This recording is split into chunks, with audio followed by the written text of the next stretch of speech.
Let's talk for the next few minutes about climate change. Now, I know that issue makes a lot of people roll their eyes, they tune out. Hell, even Chris Hayes from MSNBC, probably the most progressive guy they've got on the network now, admitted on Twitter not that long ago that the network doesn't like talking about climate change because it's a ratings killer. He wasn't saying that to say, I never want to talk about it. He was explaining, answering somebody's question on Twitter as to why they don't talk about it. We've even seen that. David Pakman has seen it. A lot of our friends from Ring of Fire see it too. You do a climate change segment, big yawn, nobody cares. Climate change is one of the most important issues facing not just the U.S., but the entire planet right now. In fact, when you consider the entire planet, yes, it is the most important issue. It's also an issue that touches every single aspect of what's wrong here in the United States. Income inequality gets made worse by environmental pollution. The poor, the have-nots in this country are more affected by corporate pollution and climate change. That is a fact. African American communities and Latino communities are more adversely impacted by pollution and climate change than other demographics.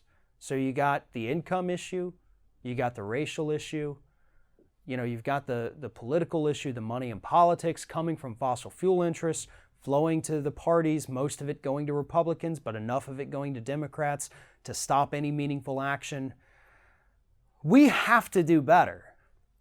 The UN reported not that long ago that we're it wasn't the UN, it was several governments around the world contributed to this report. We're about to hit the tipping point. The point where it may be impossible to stop the 2 degrees Celsius global warming that is going to cause massive sea level rise, trillions upon trillions of dollars in property damage and lost real estate value because that real estate is now underwater forever. Nothing we can do about that. We can't fix that. We can't make the water go back. That'll just be life at that point. That's our life now. So here's the thing. Recently, good friend of the show, climate scientist Dr. Michael Mann, wrote an op-ed for The Guardian where he talked about Hurricane Florence. This was before Florence hit, maybe right after. He talked about how climate change makes these storms more intense. It brings more rain. It brings more sea level rise at the time, the storm surge that comes through that helps with flooding and makes it so much worse. Makes the rains worse, makes the winds faster and harder. But there was almost no mention of climate change in the coverage of Hurricane Florence, and that's been an epidemic in the United States for years now, even though we know climate change is making them worse. Last year, when we had that string of horrible storm after horrible storm, Harvey, Irma, Maria, bam, bam, bam. Climate change was non-existent from the coverage of these things. We can't address a problem when we're not willing to talk about it. We can't address a problem when the corporate media admits they don't talk about it because it's a ratings killer. Their advertisers have to have more eyeballs on the commercials, and if we talk about climate change, people may change the channel for 5 minutes, then suddenly Geico doesn't get more viewers on their lizard commercial. That's literally where we're at, folks. That is what we're talking about. Merck and Pfizer. People aren't watching their ads for erectile dysfunction medicine because they changed the channel because we mentioned that climate change made that hurricane worse. That's what the networks admitted. They've admitted it. We can do better, and Michael Mann explains how we can do better. And it starts with something as simple as voting.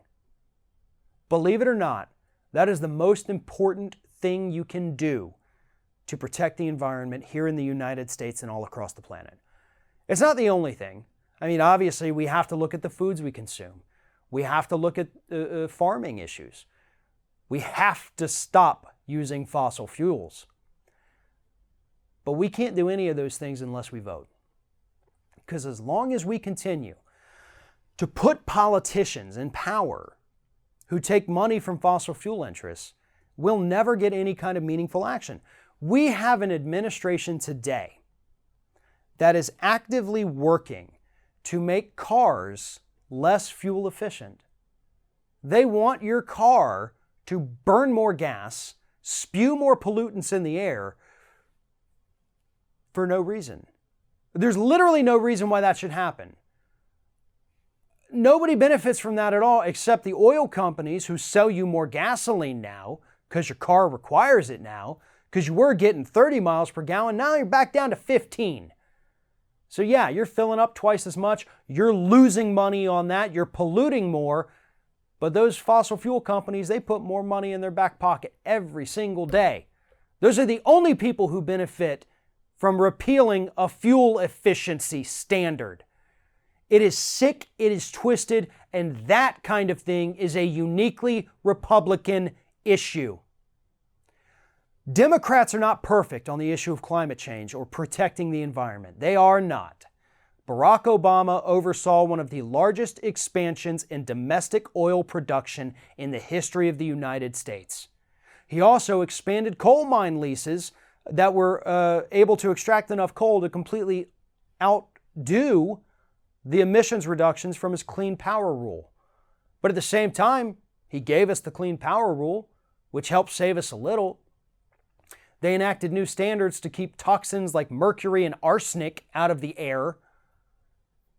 So they made some progress, they made some blunders. At this point, there is no room for mistake. There is no room for blunders. And I think the Democratic Party does understand that now. The problem is they're not the ones in power. The people in power today, who control all three branches of the federal government, as well as the majority of state houses across the United States, most of them don't even believe the problem is real.